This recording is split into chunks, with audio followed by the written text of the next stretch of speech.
Hello friends, मेरा नाम है मलय और welcome to another video of Ajab Gajab. आज बात करेंगे मैप्स के बारे में। मैप्स जो हमें पिछले कई हज़ारों सालों से गाइड करते आ रहे हैं कि किस जगह पे जाना है, कहाँ पे कौन सी चीज़ है और किस जगह की क्या विशेषताएं हैं।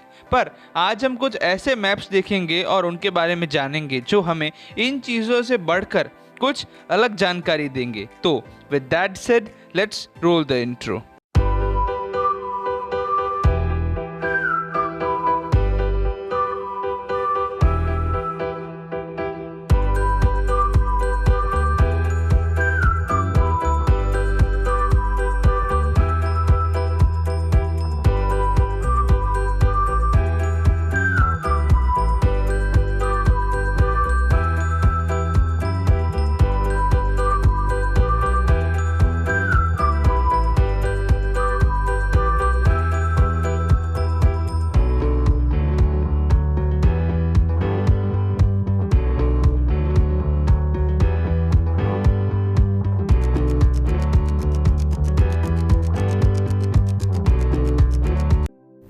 हमारा पहला मैप जो दिखाता है कि कौन सा देश किस दूसरे देश को विश्व शांति के लिए सबसे बड़ा खतरा मानता है। तो अगर हम इस मैप में ध्यान से देखें तो इंडिया और अफगानिस्तान, यही दो देश ऐसे हैं जो पाकिस्तान को विश्व शांति के लिए सबसे बड़ा खतरा मानते हैं। बाकी ज़्यादातर देश जिसमें दुनिया के कई बड़े बड़े देश आ जाते हैं, जैसे कि Russia, Mexico, China, Australia, Pakistan, Morocco, ये सारे देश ऐसे हैं जो अमेरिका को विश्व शांति के लिए खतरा मानते हैं। और अमेरिका, कनाडा और यूनाइटेड किंगडम, ये तीन ऐसे देश हैं जो ईरान को विश्व शांति के लिए सबसे बड़ा खतरा मानते हैं। अब चलते हैं हमारे अगले मैप में, जहाँ पर हमें दिखाया गया है कि कौन से एम्पायर ने किस देश के इतिहास और उसकी संस्कृति पर सबसे ज़्यादा प्रभाव डाला था। और इसमें हम देख सकते हैं कि भारत का मुगल एम्पायर, चाइना का किंग एम्पायर, रशिया का रशियन एम्पायर और ईरान का सफ़ाविद एम्पायर कुछ एम्पायर्स में से एक है जो इस लिस्ट में और इस मैप में दिखाए गए हैं, जिन्होंने अपने देशों की संस्कृति और उसकी इतिहास पर बहुत गहरा प्रभाव छोड़ा है। अब चलते हैं अगले मैप पर जो दिखाता है कि कौन से देश में कौन सा स्पोर्ट सबसे ज़्यादा पॉपुलर है। तो इसमें लाल निशान से दिखाए गए देश, जिसमें भारत, अफगानिस्तान, पाकिस्तान, श्रीलंका, बांग्लादेश, ऑस्ट्रेलिया दिखाए गए हैं, उनमें क्रिकेट सबसे ज़्यादा पॉपुलर है, जिसका कारण हो सकता है कि वो ब्रिटिश कॉलोनीज थी। पर सबसे ज़्यादा पॉपुलर स्पोर्ट पूरी दुनिया में फुटबॉल है, जो ज़्यादातर साउथ अमेरिका, अफ्रीका और यूरोप और एशिया में सबसे ज़्यादा खेले जाने वाला स्पोर्ट है। चाइना अकेला ऐसा कंट्री है जहाँ पर पिंग पोंग सबसे ज़्यादा पॉपुलर स्पोर्ट है।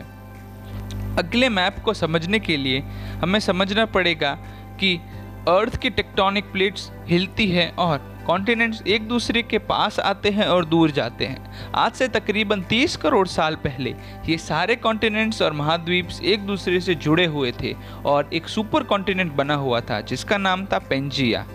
पेंजिया इतना बड़ा था कि आप इस मैप में देख सकते हैं कि विश्व के सारे भूखंड एक दूसरे से जुड़े हुए हैं और इसमें करंट पॉलिटिकल मैप्स को ऐड किया गया है। तो इसमें हम देखें तो हम ऑस्ट्रेलिया के कैनबरा से हम चाइना के बीजिंग तक गाड़ी से जा सकते हैं।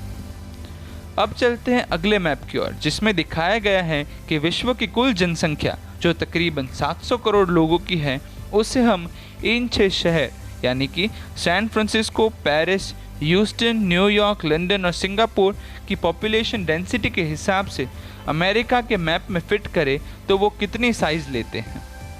इसे आप पॉज करके एक बार ध्यान से देख भी सकते हैं। अब चलते हैं अगले मैप की ओर, जो दिखाता है कि अमेरिकन्स दुनिया को किस नज़रिए से देखते हैं। तो हम पहले यूरोप पे चलते हैं और यूरोप में हम देखते हैं रशिया को साम्यवाद यानी कम्युनलिज्म के तौर पर कॉमीज़ के नाम के जाना जाता है। आइसलैंड को आइसकैप और उसके साथ जो स्वीडन और फिनलैंड है उसे कहा जाता है सोशलिस्ट यूनियन। और बाल्टिक स्टेट जो वेस्टर्न यूरोप और ईस्टर्न यूरोप के बीच में आते हैं, उन्हें कहा जाता है बफर स्टेट के नाम पर। टर्की को पोल्ट्री के नाम पर और पोर्टुगल को लैटिन अमेरिका के नाम से जाना जाता है।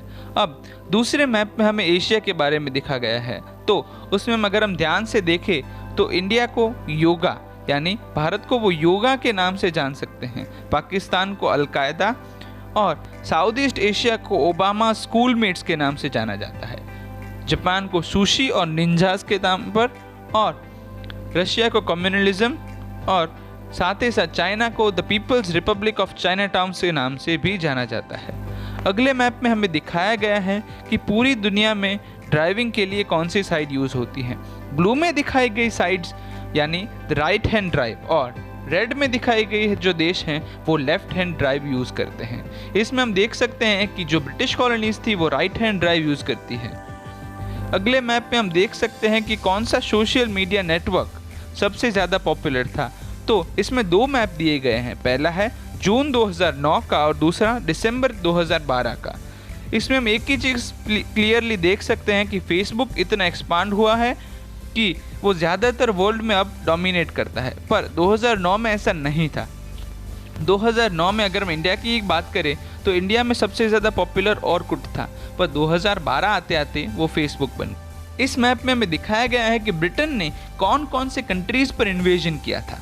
तो इसमें हम देख सकते हैं कि 22 कंट्रीज़ को छोड़ दें तो ब्रिटेन ने पूरी दुनिया पर इन्वेजन किया था। इन 22 कंट्रीज़ में आता है मंगोलिया, बोलीविया, चैड और यूरोप के कुछ छोटे छोटे देश और अफ्रीका के छोटे देश जैसे कि आइवरी कोस्ट और रिपब्लिक ऑफ कॉन्गो। इसीलिए कहा जाता था the sun never sets on the British Empire. अब चलते हैं अगले मैप की ओर, जो दिखाता है कि कौन सा देश कौन सी मेजरमेंट सिस्टम यूज़ करता है। लाल रंग में दिखाए गए देश जैसे कि आइवरी कोस्ट, म्यांमार और यूएस, ये तीनों देश यूज़ करते हैं the imperial system of measurement. बाकी की पूरी दुनिया यूज़ करती है मैट्रिक सिस्टम। अब चलते हैं अगले मैप की ओर। अगर आप इसके मैप को देखने से पहले अगर आप मैकडॉनल्ड्स के फ़ैन हैं तो अपनी वर्ल्ड टूर को प्लान करने के पहले ये मैप ज़रूर देख लेना, क्योंकि इसमें दिखाया गया है कि कौन सी कंट्रीज़ में मैकडॉनल्ड्स फंक्शन करता है और कौन सी में नहीं। ब्लू में दिखाई गई कंट्रीज़ में मैकडॉनल्ड्स पहले फंक्शन करता था, पर अभी कुछ सिचुएशंस की वजह से वो अभी फंक्शन नहीं करता है, जिसमें आता है ईरान और बोलीविया।